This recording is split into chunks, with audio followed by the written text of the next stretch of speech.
저번 시간에 녹는 점, 어는 점, 끓는 점 이렇게 했어요. 기억나죠? 네. 안 난다고 하지 말아주세요. 슬퍼져요. 그거 정리하고 한번 해볼게요. 그림을 또 간단하게 그려볼게. 자, 온도의 변화에 따라서 물질의 상태를 3개로 나눌 수가 있어요. 저온, 고온 이렇게 돼 있어요. 그래서 가장 저온일 때는 굳어버리니까 고체, 중간은 액체, 그 다음 기체 이렇게 돼요. 그래서 여긴 차가우니까 고체, 얘는 조금 식었으니까 액체, 그리고 얘는 뜨거우니까 기체. 꼭 뜨거운 건 아니야. 나름 물질의 상태 중에서 가장 뜨거웠을 때 나타내는 물질의 상태가 요거라는 거지. 그래서 자, 요 냉각곡선일 때를 우리 얘를 뭐라고 할까? 어는 점. 그리고 가열곡선, 어는 냉각곡선. 저번 시간 정리하는 거야. 그리고 가열곡선일 때는 얘를 녹는 점이라고 해요. 곡선일 때. 그리고 액체에서 기체로 갈 때, 자, 요 지점을 우리는 끓는 점. 그리고 이쪽으로 갈 때 가열곡선이야. 자, 그러면 냉각곡선일 때 요 지점을 뭐라고 할까? 요 지점. 나중에 포할 때 배울 텐데 이슬점 들어가네. 이슬점. 공기 중에 이거는 상대 습도인데 여기서 적으면 안 돼. 그거는 다른 거야. 이건 기후할 때 하는 거야. 기후. 뭔지 알겠죠? 그 컵 주변에 이렇게 차가운 물 떠났을 때 옆에 이렇게 이슬 맺히잖아요. 그죠? 그래서 이슬이 맺히는 순간의 온도, 그 상대 습도에 따라서 좀 달라지긴 하는데 액화되는 요 온도를 이슬점. 근데 이 파트는 아니야. 뭔지 알겠지? 그지? 요 파트는 아니지만 이렇게 회색깔로, 그래서 이슬점. 얘는 상대 습도랑 관련이 있어요. 나중에 배울 거야. 기후 배울 때 배울 거예요. 지구과학. 요거 다 기대하세요. 엄청 어려워요. 자, 배운 게 이거였어요. 그렇다면 우리는 밀도를 한번 배워보도록 하죠. 밀도. 숫자를 뭐 써야 될까? 왜 안 되지? 어느 점, 녹는 점? 1, 2, 3. 3. 지금 물질의 특성에 대해서 배우고 있는 거야. 순물질은 이런 특성을 갖는다. 일정한 녹는 점, 어는 점, 끓는 점을 까지가 저번 시간까지 배운 거예요. 그리고 왜 일정하냐? 그 일정한 구간은 왜 일정하다고 그랬어? 상태 변화 때문에 그렇게 일정한 생기는 거다라는 거를 알고 있겠죠. 밀도. 자, 요거는 조금 이게 물리적인 거라서 잘 알고 계셔야 돼요. 초등학교 4학년 그 단위를 배워요. 단위. 어떤 단위냐면 센티미터, 킬로미터 뭐 그런 거 배우죠. 그죠? 자, 여기서 아셔야 되는 게 우리는 밀도가 뭘로 구성되어 있냐? 밀도는 단위 부피당 들어있는 질량의 양이에요. 단위 부피당 질량의 양. 예를 들면 공간이 요만큼인데 입자가 이렇게 5개 있어. 그거랑 공간이 이만큼인데 입자가 하나, 둘, 똑같은 입자인데 5개 있어. 이게 더 조밀하게 몰려 있어요. A예요. 그러면 밀도는 누가 더 크다? 밀도. 모여있는 정도예요. 정밀한 정도. 그러면 우리는 뭘 할 수 있을까요? 부피가 커지면 커질수록 질량이 변하지 않는다면 밀도는 작아진다. 그거를 알 수 있어요. 자, 이제 텍스트로 한번 해볼게요. 들어가기를 좀 해볼게요. 밀도 한 줄로 쓰면 단위 부피당 질량이에요. 단위 부피당. 잠깐만. 밀도는 어떤 관계를 갖냐면 밀도는 부피분의 질량이라는 말이 나와요. 그래서 이런 관계가 나오겠죠. 부피가 커지면 커질수록 질량이 일정할 때, 단 질량이 일정할 때. 자, 여기서 분모가 커지면 요 값이 밀도인데 어떻게 되겠어? 분모가 커지면 밀도는 작아지겠죠. 그래서 이런 관계가 있어요. 반비례. 그리고 질량이 커지면, 분자가 커지면, 이거 초등학교 때 배우죠. 질량이 커지면 같이 커진다. 부피 일정이에요. 자, 요 관계를 꼭 알아두셔야 돼요. 자, 부피 구하는 공식 뭐죠?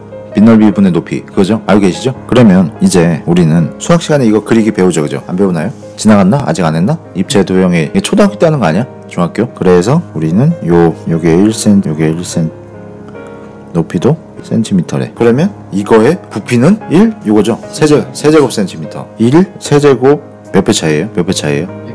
100배? 세제곱 센티미터로 나타내면 공이 몇 개 더 붙어야 돼? 1cm는 6개 더 붙어야지. 그지? 맞아요? 100만 배 아니에요? 그러면 이게 1 세제곱미터는 1cm 곱하기 100cm 곱하기 높이 100cm잖아요. 그죠? 그래서 1 곱하기 10의 6승 세제곱. 요거죠. 100만 배예요. 100만 배. 이게 부피예요. 아시겠죠? 모르시는 것 같아서 수학적 개념을 조금 설명했어요. 수학 선생님보다 좀 못하지만 그래도 한번 쭉 나가볼게요. 그리고 또 우리는 요거 우유 할 때 우유 또 읽어요? 미리 얘는 1리터는 몇 밀이에요? 맞아요? 200ml 우유 5개 넣으면은 통에 들어있는 거 하나 꽉 차요? 그래요. 몰라도 돼요. 요거 정도는 알고 계세요. 아시겠죠? 부피를 나타내는 단위예요.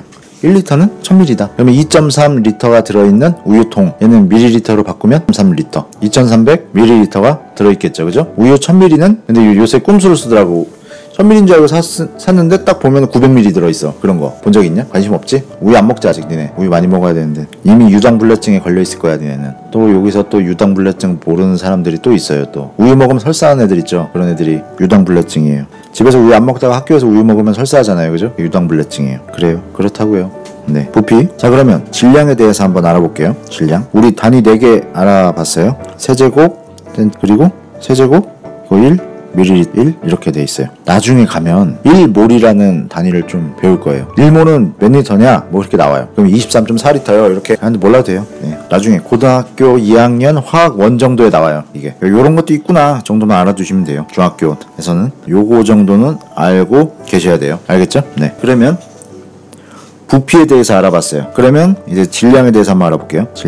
질량은 물질의 고유한 양을 질량이라고 해요. 물질의 고유한 양. 자, 하나 더 첨가하면 변하지 물질의 고유한 양을 우리는 질량이라고 해요. 질량의 단위는 뭐라고 할까요? 킬로 요렇게 또는 파운드 뭐 그럴 때 있죠. 근데 우리나라는 파운드. 그러면 1kg는 몇 1000g 여기 10의 3승 g이다 라고 알아두시면 돼요. 소고기 한 근은 몇 그램?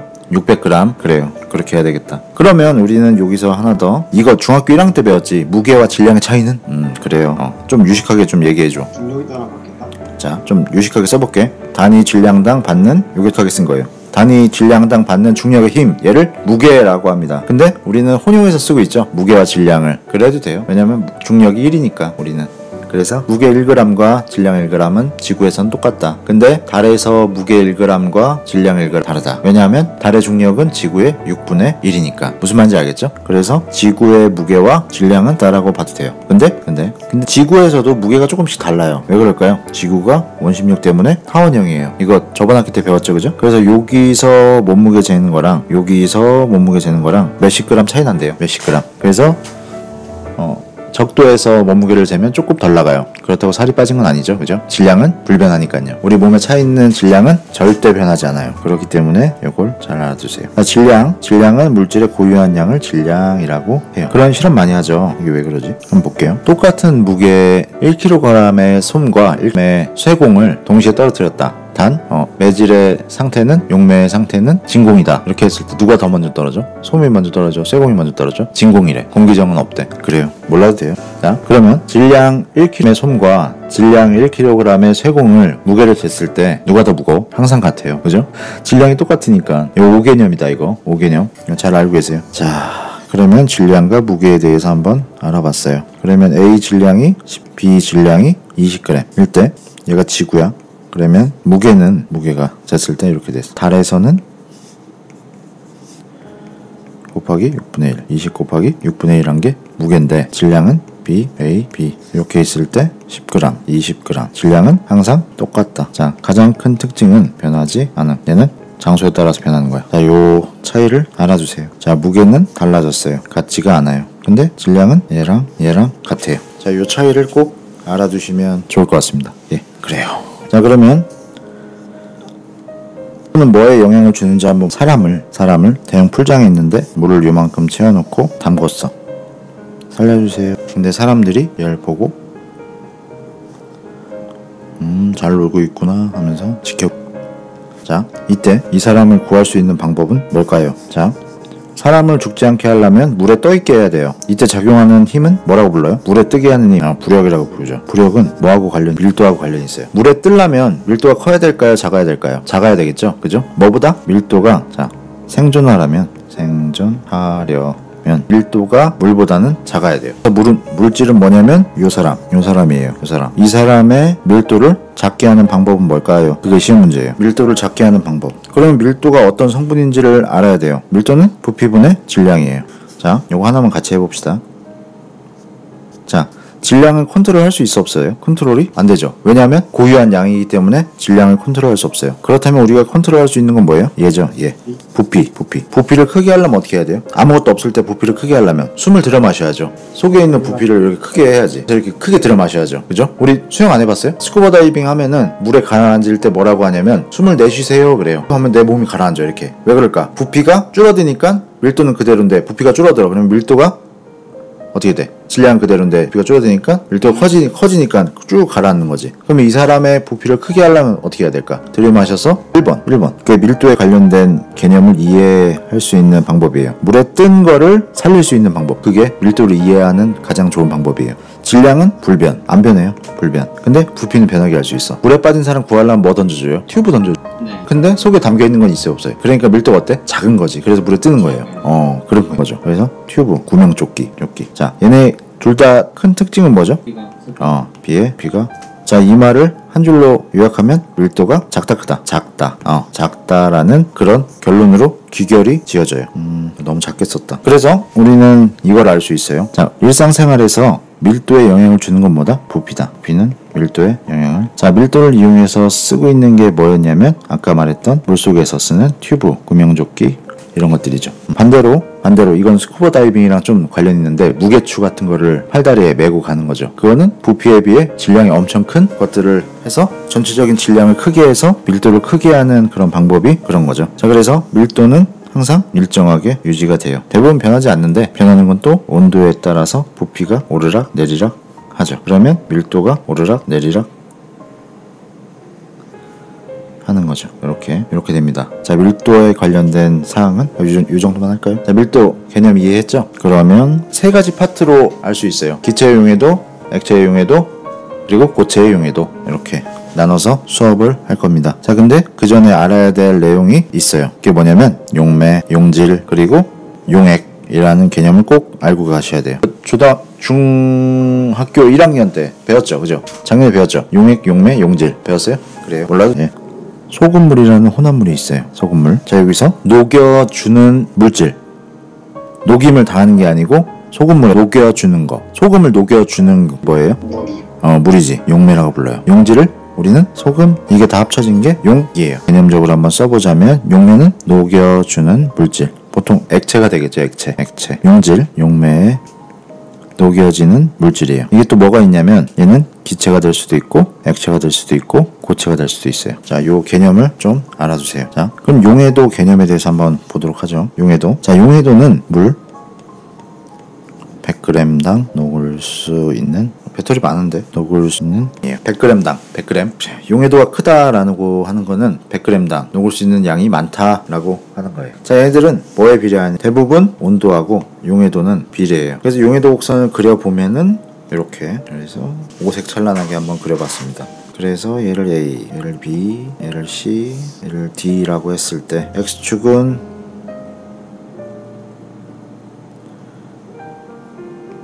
온도, 그리고 얘는 양, 온도. 패턴을 보니까 대부분 어때요? 패턴이 온도가 증가하면 용해도도 증가한다. 용해도. 그래서 얘를 따로 한번 그려볼게요. 이렇게 온도. 대부분 이렇게 용해도 곡선은 용질이 고체일 때 보통 이렇게 많이 써요. 고체. 자, 그리고 이거를 잘 아셔야 돼요. 만약에 어떤 물질이 요만큼도 녹아있고 요만큼도 녹아있고 요만큼도 녹아있다. 같은 물질인데 양이 달라. 상황에 따라서 이 물질의 용해도 곡선은 이렇게 됩니다. 각 상태를 살펴보면 얘를 A, 얘를 B, 얘를 C라고 했을 때, 자, 100g당 최대한 녹을 수 있는 그런 패턴을 핑크색으로 이렇게 그려놨어요. 그랬더니 얘는 A는 원래 녹을 수 있는 것보다 더 녹았어요. 얘를 뭐라고 할까요? 이거예요. 가라고 해요. 그리고 딱 맞게 잘 녹았어요. 더 이상 녹을 수 없어요. 얘를. 그리고 이젠 더 녹을 수 있어요. 아직 포화되지 않았다 라고 해서 얘를 불포화라고 합니다. 자, 이거는 우리의 배와 같습니다. 자, 우리가 많이 먹어서 상태, 왜? 포하는 상태를 우리는 이걸 측정할 거예요. 뭘 측정할 거냐면 요 토한 양을 우리는 뭐라고 부르냐면 용출량이라고 불러요. 석출량이라고 불러요. 요 토한 양을. 두 번째, 자, 배부르게 이렇게 잘 먹은 상태, 얘를 우리는 상태라고 해요. 그리고 잘 못 먹어서 홀쭉한 상태, 얘를 우리는 자, 이렇게 그런 상태를 말하는 거예요. 이해가 가죠, 그죠? 과포화, 포화, 불포화, 요런 상태. 자, 밥을 더 이상 먹을 수 없는 상태, 먹으면 토하기 직전까지 먹은 상태를 포화, 먹어서 토한 상태를 과포화, 더 먹을 수 있는 상태를 불포화라고 하는 겁니다. 이거 잘 알아주세요. 자, 그러면 이제 하나 더 문제가 생깁니다. 그러면 여기 들어있는 물질의 질량은 변화해요, 안 해요? 안 하죠. 얘를 온도를 낮췄어. 만약에 포화 상태를 온도를 낮춰가지고 하면 얘가 냉각이 되면 이렇게. 그래서 여기까지 갔네. 그러면 고체 물질이 냉각이 되면은 어떤 상태가 되냐면 포화 곡선을 지나서 더 안쪽에 온도가 내려가게 된다면 뭐가 발생하냐면 물질이 튀어나와요. 이 상태가 된단 말이죠. 자, 온도가 내려가면 용해도가 떨어지고, 용해도가 떨어지면 튀어나온 양이 발생한다. 석출량이 발생한다라는 거를 알아두시면 좋을 것 같습니다. 어떤 내용인지 알겠죠, 그죠? 원래 했던 거는 그대로 있는데 포화, 과포화 개념이 있습니다. 요거 잘 알아두세요. 자, 그럼 문제를 한번 내볼게요. 물질이 있어요. 과포화, 포화 각각의 A 있어요. 그러면 온도가 같을 때 가장 질량이 물질은 맞춰보세요. 과포화, 포화, 불포화. 온도가 같을 때 질량이 가장 큰 물질은 모르겠죠? 잘 생각해보세요. 이건 사고력 문제예요. 사고력. A는 과포화 상태, B는 불포화, 포화, C는 불포화 상태이다. 근데 온도가 같을 때 가장 이 상태에서 가장 질량이 큰 물질은 시간이 없어서 시간이 얼마 안 남아서 그냥 제가 할게요. 자, 이건 처음부터 오류예요. 오류. 처음부터 오류예요. 왜냐하면 한번 어떤 물질이 있어요. 온도가 같대. 여기 한번 보세요. 온도가 같으면 요 선에 색깔 안 쓴 게 어딨지? 아, 이거다. 온도가 같으니까 요 선에 다 걸려있는 거예요. 이게 B 물질인지 A 물질인지 C 물질인지 몰라요. 이거는 처음부터 오류가 생긴 거예요. 문제가 이렇게 되면 안 돼요. 그래서 양은 항상 정해져 있어야 돼요. 그리고 그래프는 정해져 있어야 되겠죠. 자, 그러면 얘는 문제가 오류예요. 하자가 있어요. 왜냐면 변이 통제를 제대로 하지 않았어. 그래서 그런 거예요. 이제 문제를 하나 더 내볼게요. 자, 물질 A가 용해도 곡선 여기에 측정이 돼 있어요. 그러면 요 과포화로 만들려면 두 가지 방법이 있어요. 과포화로 만들 수 있는 방법이 두 가지는 한번 생각해 보세요.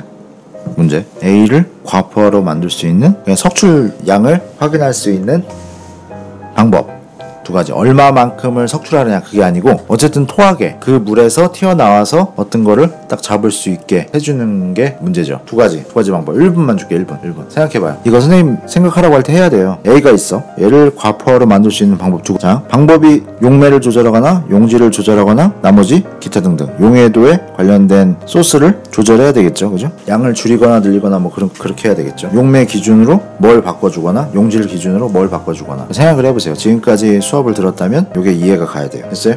자, 지금 하고 있는 거는 액체와 고체예요. 액체와 고체 아셔야 돼요. 이걸. 그러면 시간이 없어서 더 이상 시간을 못 드려요. 갈 길이 바쁘고 난 어쨌든 용해도까지 끝낼 거예요. 자, 첫 번째, 라면을 끓일 때 얘를 스프가 밑에 가라앉을 수 있게 해주는 방법은 뭘까요? 스프가 보이게 하는 방법. 그거랑 똑같아요. 차가운 물? 일단 온도를 낮춘다. 냉각.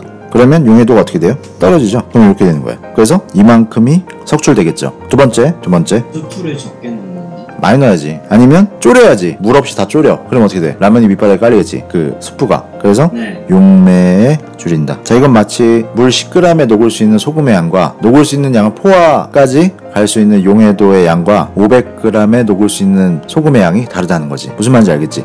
네. 자, 요 두 가지 꼭 기억해주세요. 요건 시험 문제의 가장 키 포인트예요. 모든 시험 문제 그리고 뭐 노트라든가 뭐 완자라든가 뭐 그런 거 요와 관련된 개념을 꼭 시험 문제 낼 수밖에 없어요. 어떤 과학 선생님이 와도 요거밖에 낼 게 없어요. 그래서 꼭 알아두셔야 돼요. 자, 마지막 요거 하나만 하고 끝낼게요. 12시 안 돼도 요거 끝나면은 끝내도록 하겠습니다. 조금만 참아주세요. 자, 이제 용매와 온도와 압력과 그거에 따른 용해도 변화에 대해서 한번 얘기를 해볼게요. 자, 용해도에 영향을 주는 요인. 자, 중요합니다. 첫 번째 액체와 고체예요. 자, 용해도는 용매, 물질, 물이죠. 물에 최대한 녹을 수 있는 그런 용질의 양이기 때문에 액체와 고체에 관련해서 한번 해볼게요. 두 가지 패턴이 있어요. 소금을 많이 녹이려면 뜨거운 물이 잘 녹아요? 아니면 차가운 물이 잘 녹아요? 차가운 물에는 얼마 안 녹고 밑에 바닥에 깔리는 게 있어요. 근데 그걸 끓이면 싹 없어지죠. 맞나요? 그죠? 첫 번째, 온도가 영향을 줘요. 온도와 용해도가 비례한다는 패턴이 나와요. 요거 알죠? 자, 예를 들면 소금, 그리고 석출되게 하는 거 있죠. 용해도가 떨어지게 하는 거, 그거 소금 만들 때 쓰죠. 바닷물이 이렇게 있으면은 그 용매가 물이고 용질은 소금이잖아요. 그래서 바닷물에 있는 염전에 물을 그냥 싹 증발시키면은 뭐가 돼요? 석출량이 생기죠. 그걸 가지고 우리가 먹는 게 소금이잖아요. 그거 소금물, 염전 그런 거죠. 염전은 용매 양을 줄여서 유식한 말로 과포화를 유도한 거. 아까 말했던 요게 염전이에요. 염전. 과포화 시킬 수 있는, 석출시킬 수 있는 그게 요겁니다. 요거 두 가지. 영향을 줄 수 있는 게 압력인데, 압력을 세게 한다고 소금이 많이 녹을까요? 액체와 고체는 압력에 영향을 받지 않아요. 영향 X. 아무리 압력을 세게 해도 소금이 많이 녹거나 적게 넣거나 하지 않아요. 압력은 액체와 고체와 관련된 거죠. 압력과 상관없. 액체와 고체의 용해도 상관이 없어요. 근데 용해도 얘는 두 번째 시험 문제는 얘가 나오지. 기체. 왜냐하면 얘는 그냥 사이다 생각하면 돼요. 얘도 온도, 압력이 연관이 있어요. 기체, 사이다에 녹아있는 이산화탄소. 그림을 한번 그려보죠. 사이다는 맛있죠, 그죠? 먹으면 살쪄요. 맛있는 사이다. 이게 뭐지? 자, 사이다는 탄산이 톡 속에 먹으려면 어떻게 해야 되죠? 먹으려면 뚜껑을 안 따지도록 빡세게 잠궈야 돼요. 왜 그럴까요? 압이 새는 거죠. 이거 탁 뜯었을 때 나는 소리 들었어요? 하면서 나오는 거죠. 자, 이 말은 뭘까요? 꽉 눌러 있다가 열리는 순간 압력이 어떻게 되는 거야? 작아진 거죠. 작아졌을 때 이산화탄소가 튀어나와. 튀어나왔다는 거는 과포화 상태네. 그 말은 뭐야? 용해도가 압력이 낮으면 떨어진다는 소리죠. 사이다 생각하시면 돼요. 그래서 압력이 세면 쓸수록 용해도가 증가하는 그런 패턴이에요. 그래서 또 짠 거 넣는 거예요. 사이다의 기체 용해도 CO2 들어있는 거죠. CO2 그리고 온도. 사이다를 끓였어. 그러면 속에 있는 탄산은 어떻게 돼요? 다 날아가죠. 단물을 먹게 돼요. 단물. 자, 이거는 용해도가 어떻게 되는 거예요? 용해도가 떨어지게 되는 거죠. 자, 요거 다르네. 액체 고체와 압력과 그 상관관계가 조금 달라요. 액체 고체의 용해도와 그리고 기체의 용해도가 다르다는 거죠. 그림 하나만 더 그리고 끝낼게요. 자, 이제 그래프 한번 그려볼게요. 이렇게 돼요. CO2 양 그리고 얘는 온도예요. 사이다라고 생각하면 CO2 양이 자 온도로 했을 때 CO2 양이 용해도가 떨어지는 거를 이렇게 측정할 수 있어요. 근데 만약에 이게 압력이다. 얘가 압력이다. X축이 압력이다. 압력일수록 용해도는 어떻게 될까요? 이렇게 증가하는 거죠. 압력. 기체에 한해서 압력 곡선과 온도 곡선이 이렇게 달라진다는 거를 꼭 알아두시길 바라겠습니다. 그래요. 오늘 열심히 했네요. 그죠? 되게 2장이나 썼어요. 그죠? 보시면 왜 안 나와 있죠? 요거랑 이렇게 딱 2장. 그래, 오늘 여기까지만 할게요. 수고하셨습니다. 와.